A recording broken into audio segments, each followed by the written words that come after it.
Yukio Yamaji yang baru berusia 11 tahun, tertunduk dalam, menahan kesedihan atas kematian ayahnya, hatinya makin terluka, manakala mendengar wanita itu berkata, "Aku lega, dia akhirnya meninggal."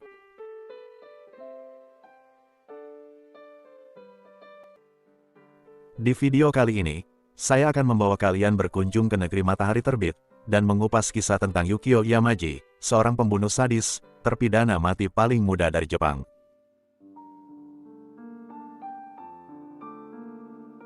Yukio Yamaji, lahir pada tanggal 21 Agustus tahun 1983, di kota Shimonoseki, prefektur Yamaguchi, Jepang, menjadi anak satu-satunya dari keluarga yang sangat miskin dan bermasalah.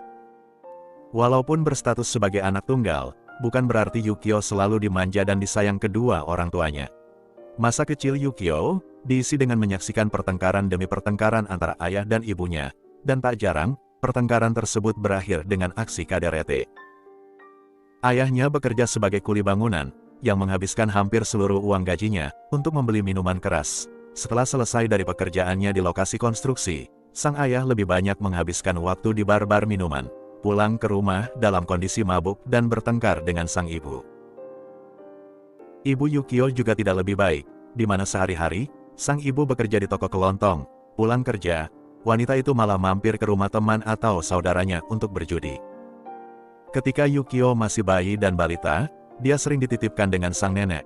Namun ketika dia masuk sekolah dasar, si nenek wafat, alhasil Yukio sering ditinggal sendirian di rumah dengan perut yang lapar. Pulang dari sekolah tak ada siapa-siapa di rumah, pun tak ada makanan di atas meja, Yukio baru bisa makan kalau ayah atau ibunya sudah pulang ke rumah di malam hari.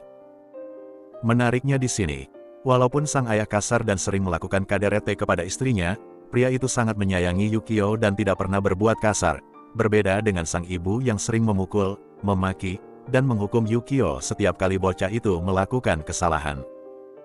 Yukio tidak diurus dengan baik di rumah, tidak bahagia, tidak disayang dan diabaikan. Di sekolah kondisinya pun tak jauh berbeda. Yukio kecil adalah siswa yang pendiam dan pemalu, atau bisa dibilang minder karena pengaruh dari tekanan psikis di rumah. Tak hanya sesama murid, para guru kerap membulinya di sekolah. Ketika seorang murid memukulnya, Yukio mengeluarkan sebilah pisau dan mengancam akan melukai siapa saja yang berani mengganggunya. Sejak saat itu, Yukio mendapat julukan sebagai anak setan. Suatu hari di awal bulan Januari tahun 95, Yukio pulang ke rumah mendapati sang ayah bersandar tak sadarkan diri di kursi, terlihat juga di sekitar mulutnya mengeluarkan darah. Yukio yang panik, segera berlari ke toko tempat ibunya bekerja, untuk memberitahu kondisi sang ayah, tapi ibunya malah acuh, mengusirnya dan berkata bahwa Yukio mengganggunya bekerja. Yukio pulang ke rumah lagi guna menemani sang ayah, bocah 11 tahun ini tidak mengerti apa yang terjadi, tidak tahu apa yang dia harus lakukan, hingga perlahan-lahan, sang ayah terlihat benar-benar tidak bernafas dan tidak bergerak lagi. Menjelang malam barulah ibunya pulang dan mendapati sang suami yang sudah meninggal. Wanita itu menelpon ambulans, tapi sudah tidak ada lagi yang bisa dilakukan untuk menyelamatkan nyawa suaminya. Ayah Yukio dinyatakan meninggal akibat sirosis, kerusakan hati sebagai efek dari konsumsi alkohol yang berlebihan. Yukio sangat terpukul, walaupun ayahnya bukan ayah terbaik di dunia, tapi setidaknya pria itu bersikap baik kepadanya selama ini.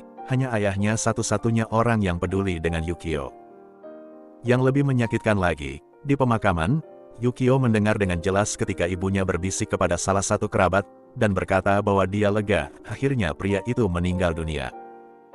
Yukio berpikir andai ibunya mau ikut pulang saat itu, andai ayahnya lebih cepat ditolong, mungkin ayahnya tidak pergi meninggalkannya secepat ini. Di hari itu, di pemakaman ayahnya, di usia 11 tahun, Yukio mulai menyimpan kebencian terhadap ibunya.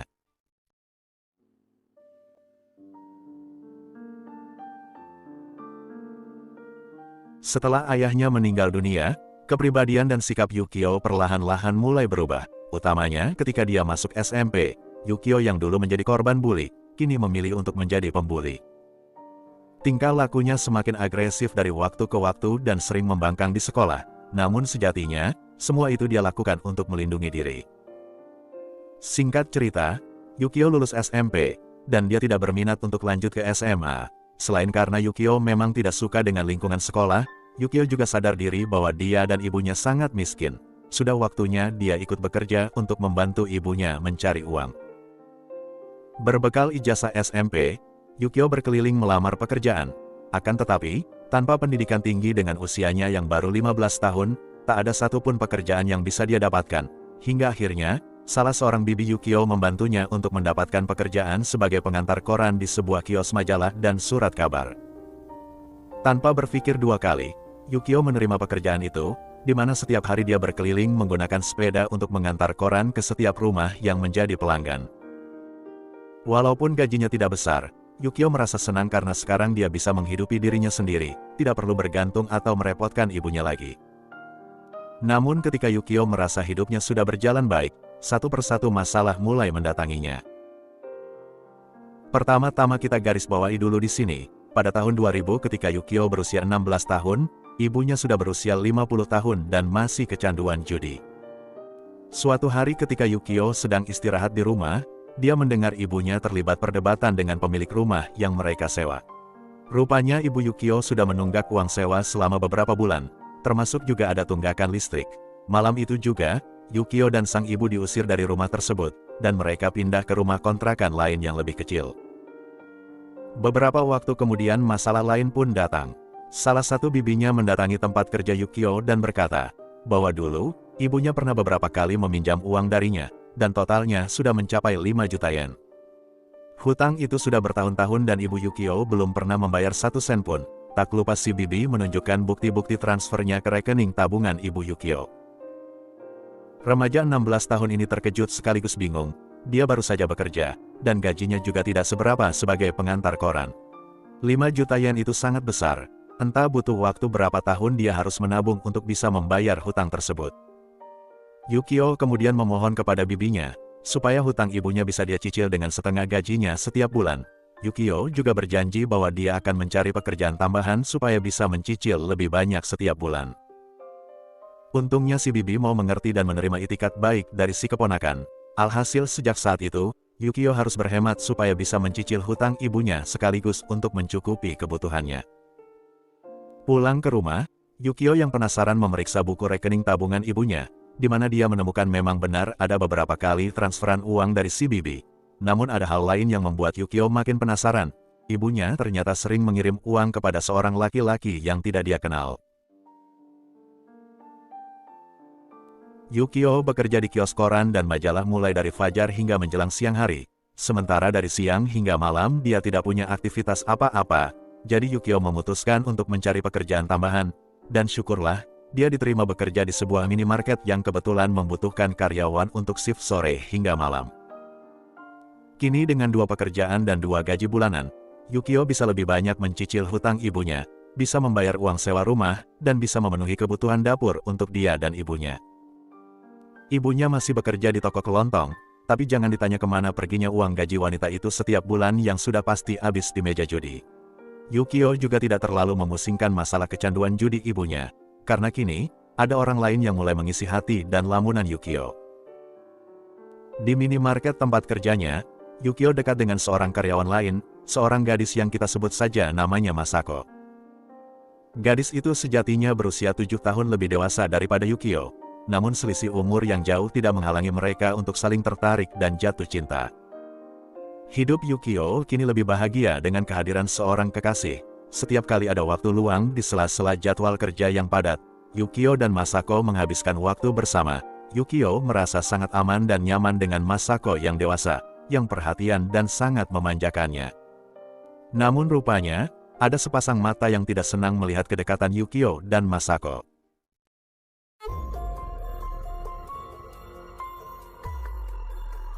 Di penghujung bulan Juli tahun 2000, tiba-tiba saja tanpa alasan yang jelas, Masako memutuskan hubungannya bersama Yukio. Tentunya remaja itu tidak terima dengan keputusan kekasihnya, dan bertanya apa alasan Masako ingin berpisah.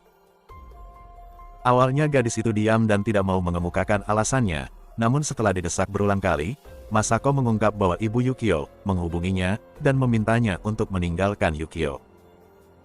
Menurut ibu Yukio, Masako telah memanfaatkan kepolosan putranya. Hubungan mereka juga termasuk tidak pantas, karena bagaimanapun, Yukio adalah remaja di bawah umur, sementara Masako adalah wanita dewasa. Yukio berkata supaya Masako tidak mendengarkan ucapan ibunya. Yukio juga membujuk gadisnya agar mereka tidak berpisah.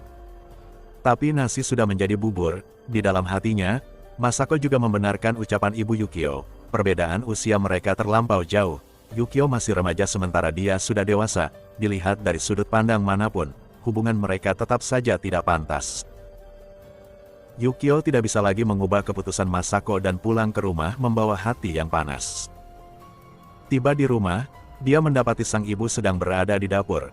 Tanpa basa-basi, Yukio langsung mengkonfrontasi tindakan ibunya yang sudah ikut campur ke dalam hubungannya bersama Masako.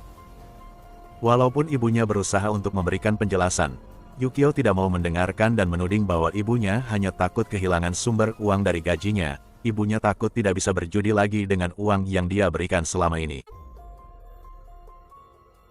Pertengkaran ibu dan anak ini semakin memanas, manakala Yukio mengungkit perihal hutang ibunya, yang selama ini dia cicil kepada bibinya, termasuk juga masalah uang yang ibunya transfer kepada seorang laki-laki. Yukio meluapkan semua kekesalannya, berkata bahwa dia bekerja dari pagi hingga malam untuk melunasi hutang ibu, untuk membayar sewa rumah dan untuk mengisi perut mereka berdua. Sedangkan ibunya masih saja gila judi, dan malah mengirim uang kepada laki-laki, yang sudah pasti adalah kekasih ibu. Dicecar sedemikian rupa oleh putranya yang masih remaja, membuat ibu Yukio tersulut emosi dan berkata, memang benar laki-laki itu adalah kekasihnya, dan memang benar dia mengirim uang untuk kekasihnya itu. Ibu Yukio balik menyalahkan putranya, karena telah menghalang-halangi kebahagiaannya selama ini.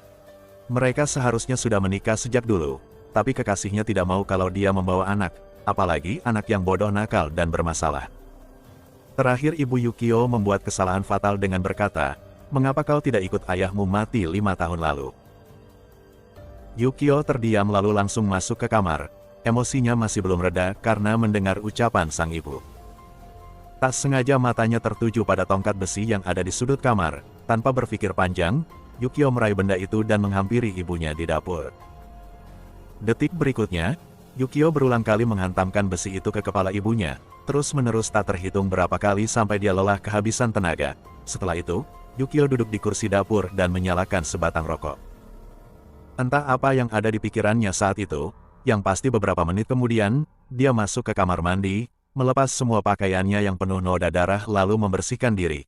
Kemudian Yukio memakai pakaian yang bersih dan keluar meninggalkan rumah, menuju minimarket untuk kembali bekerja. Pulang bekerja di malam hari, Yukio masuk ke kamar lalu tidur, sama sekali tidak terganggu dengan keberadaan jasad ibunya di dapur. Keesokan harinya, Yukio beraktivitas seperti biasa seolah tak terjadi apa-apa, mengantar koran dari pagi hingga siang, lanjut kerja di minimarket sampai malam. Dia bahkan sempat menghabiskan waktu bersama Masako, walaupun gadis itu belum setuju untuk menyambung lagi tali cinta mereka. Hingga besoknya pada tanggal 31 Juli tahun 2000, Yukio kembali duduk di meja dapur menghadap mayat ibunya yang sudah mulai membusuk.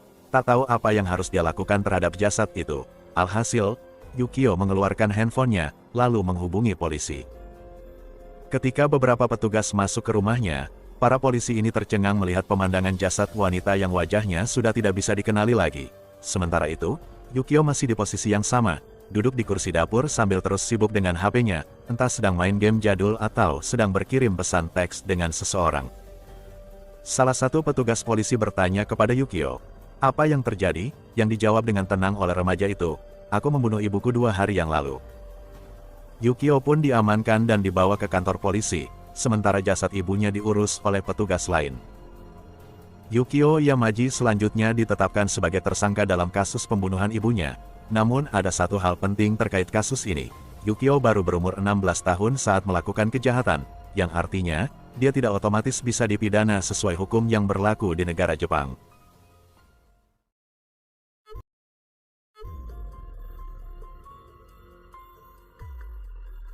Di negara Jepang, seseorang dikategorikan sebagai anak di mata hukum terbagi menjadi 2 kategori. Yang pertama, untuk pelaku kejahatan yang berumur di bawah 14 tahun, secara mutlak tidak dapat diadili. Kategori yang kedua adalah pelaku anak berusia di atas 14 tahun tapi belum berusia 20 tahun, maka pelaku anak ini akan diadili di pengadilan keluarga, untuk menentukan apakah perbuatannya didasari oleh tindakan membela diri atau tidak. Untuk kasus Yukio Yamaji, Investigasi polisi dan petugas perlindungan anak mengungkap fakta bahwa Yukio memang sering diabaikan oleh orang tuanya. Terkhusus dari pihak ibu, banyak saksi yang memberikan keterangan bahwa Yukio sering menjadi korban kekerasan yang dilakukan oleh ibunya.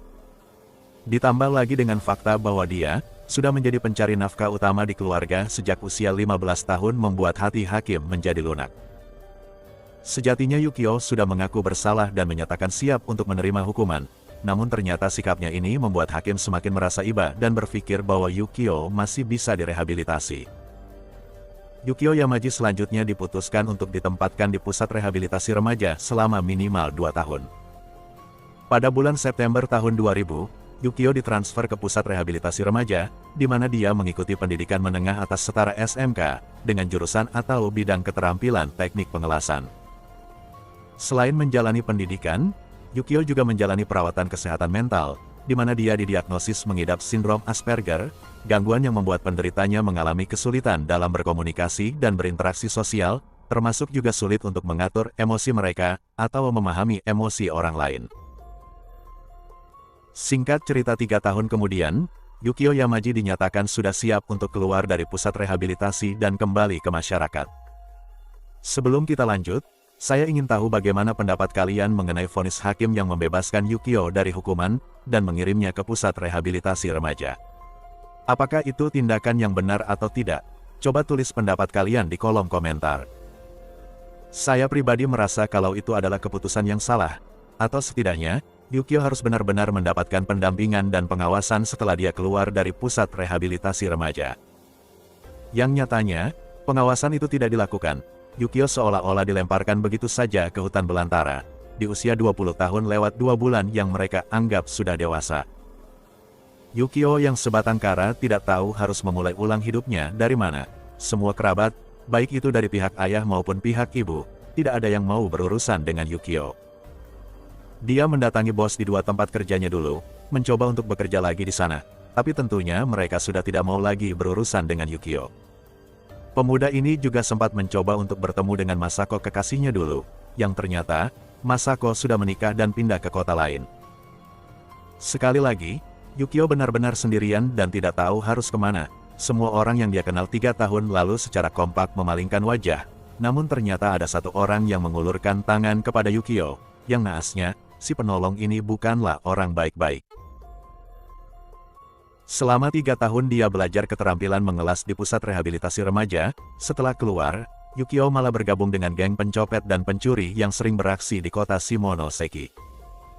Dari sudut pandang Yukio, mungkin dia melakukan pekerjaan mencuri di toko-toko dan rumah-rumah, karena dia tidak punya pilihan lain. Saat itu, dia tidak punya tempat tinggal, tidak punya pekerjaan. Namun setelah 2 tahun beraksi bersama komplotannya, Yukio merasa bosan dan memutuskan untuk meninggalkan komplotan tersebut. Berbekal uang pembagian dari hasil mencuri yang dia simpan, pada bulan November tahun 2005, Yukio melarikan diri ke kota Naniwa di prefektur Osaka, dan bertekad untuk memulai lembaran baru dalam hidupnya. Di kota tersebut, Yukio menyewa sebuah apartemen kecil dan mendapat pekerjaan sebagai juru las, sesuai dengan keterampilan yang dia pelajari di pusat rehabilitasi remaja dulu. Selama 2 minggu pertama menetap di kota Naniwa, semuanya berjalan lancar. Namun rupanya awan gelap kembali menguji kestabilan mental Yukio, tak ayal tragedi naas pun terjadi lagi. Suatu malam di pertengahan bulan November tahun 2005, secara tidak sengaja Yukio bertemu dengan seorang wanita sesama penyewa di apartemen tersebut. Yukio terkesima melihat wajah dan penampilan wanita itu, yang dipandangannya, gadis itu sangat mirip dengan Masako kekasihnya dulu. Selama beberapa hari kemudian, Yukio mencari tahu info tentang gadis tersebut, yang ternyata, gadis itu bernama Asuka Uehara, berusia 27 tahun, bekerja di sebuah hotel. Asuka tinggal bersama dengan adiknya di apartemen itu. Seorang gadis berusia 19 tahun bernama Chihiro Uehara, masih kuliah dan sambil bekerja sebagai pelayan di kafe. Bertemu dengan Asuka membangkitkan lagi memori indah Yukio bersama Masako dulu. Tapi anehnya, alih-alih mendekati Asuka dengan cara-cara yang normal, Yukio malah mengambil langkah yang salah.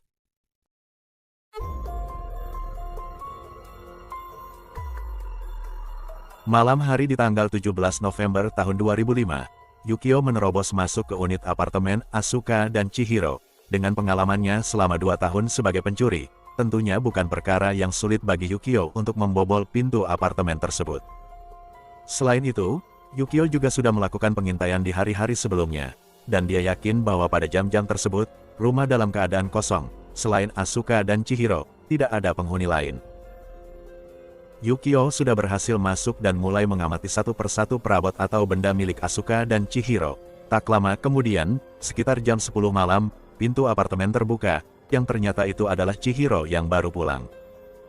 Yukio awalnya bersembunyi di balik pintu kamar, sementara Chihiro tanpa kewaspadaan masuk ke ruangan tersebut dan langsung disambut dengan beberapa tikaman pisau di area perutnya.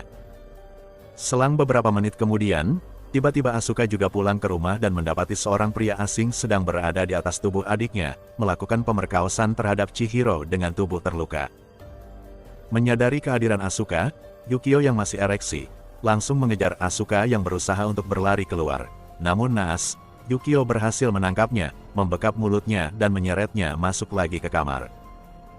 Nasib Asuka berakhir sama seperti adiknya, ditusuk beberapa kali dengan pisau.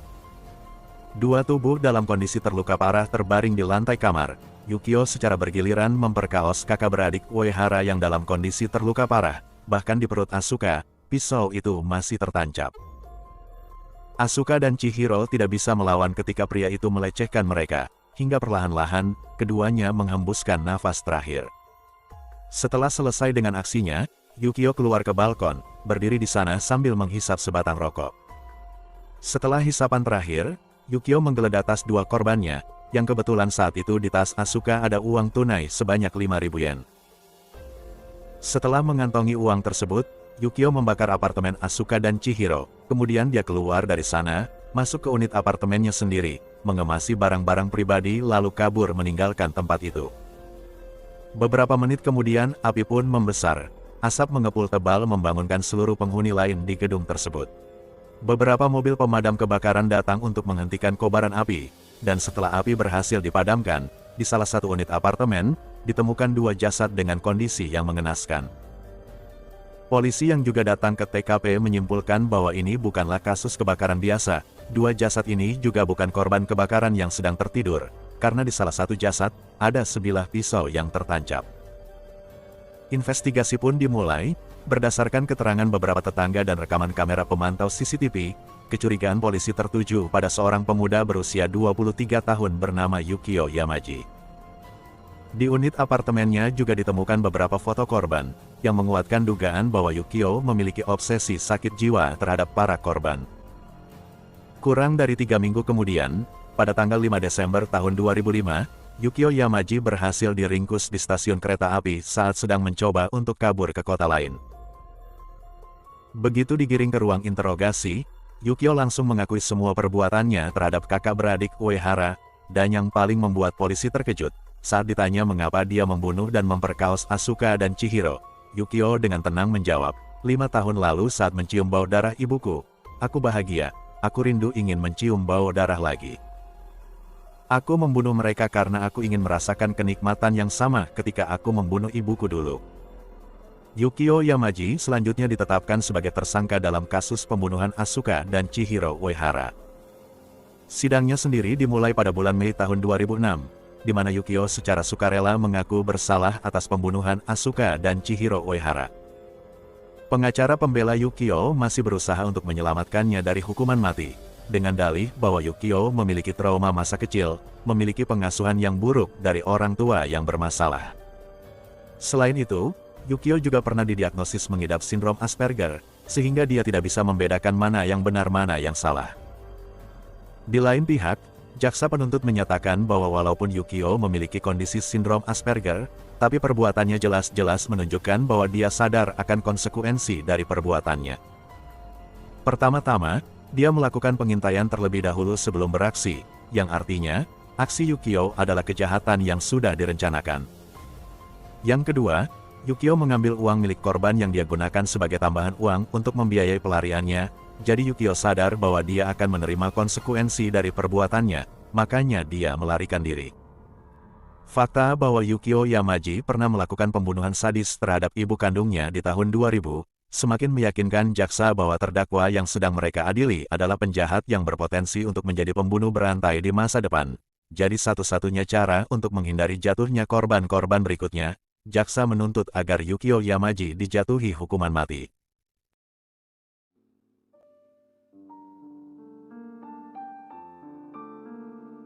Perdebatan jaksa dan pembela berakhir pada vonis hakim pada tanggal 13 Desember tahun 2006. Yukio Yamaji ditetapkan bersalah atas semua dakwaan. Hakim memvonisnya dengan hukuman mati. Pengacara pembela Yukio mengajukan banding atas vonis tersebut.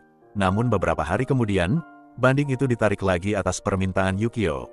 Dalam keterangannya, Yukio berkata bahwa dia menerima vonis hukuman mati dari hakim. Yukio menambahkan bahwa dia sudah tidak punya alasan lagi untuk tetap berada di dunia ini. Yukio ingin secepatnya menyusul sang ayah. Pada tanggal 28 Juli tahun 2009, Yukio Yamaji menjalani eksekusi di usia 25 tahun, menjadikannya sebagai terpidana mati paling muda di negara Jepang sejak tahun 72. Itulah tadi kisah nyata kasus kriminal kita hari ini. Semoga ada hikmah yang bisa kita ambil dari kesalahan dan perjalanan hidup Yukio Yamaji.